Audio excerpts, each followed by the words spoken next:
ঘুম থেকে উঠে বাইরে বের হয়ে দেখলাম একটা পাখি নিয়ে এসেছে আমার মা হাতে ধরে। তো আমার মা এখানে ধরে আছে পাখিটা, আর আমার মেয়ে খেলাধুলা করছে পাখিটা।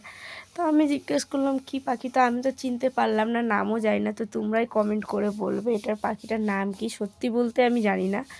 আর এখানে জ্বালিয়ে দিয়েছি উনান, আর হবে এখানে চা বসানো যাবে। যেহেতু উনানে রান্না হলে একবার উনান জ্বালানো হয়ে গেলে তারপর মিজে গেলে অসুবিধা হয়। তো চা বসাবো, আর চা বসার আগে কটা শাক ছিল তারপর কেটে নিলাম বাড়ি থেকে কটা শাকের পাতা।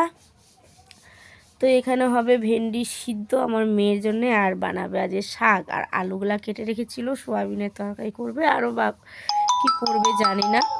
তো আমি এগুলো কেটে দিচ্ছি, আমার মাকে জোগাড় করে দিচ্ছি। আর হ্যাঁ, আমি চাটা বানাবো আমি।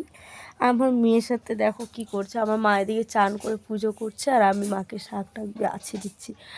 বেছে দেওয়ার পর চলে যাবো আমিও চান করতে, মেয়েকে নিয়ে মেয়েকে চান করতে যাব। তারপরে মেয়েকে খাইয়ে দাবিয়ে ঘুম পাড়াবো।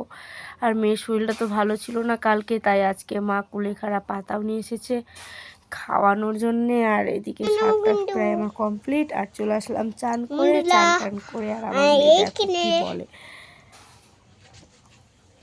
আমার মেয়ে মানে ভিডিও হতে গেলে আমার মেয়েও কিছু বলার চেষ্টা করে, কিন্তু আমি এখন থেকে ওর মাথায় এগুলো দিই না, ঢুকাই না। ওর তো অনেক কিছুই বলার থাকে। দেখো আমাকে বলবে, আমাকে সত্যি ফিরবে, আমাকে রং দেবে, রং দেবে, রং দেবে। আর পিছনে ছিল আমার এখানে কি বলে এগুলো, ঝুনঝুনি কি বলে জানি না, ঝুমুরগুলোর মতন ছিল।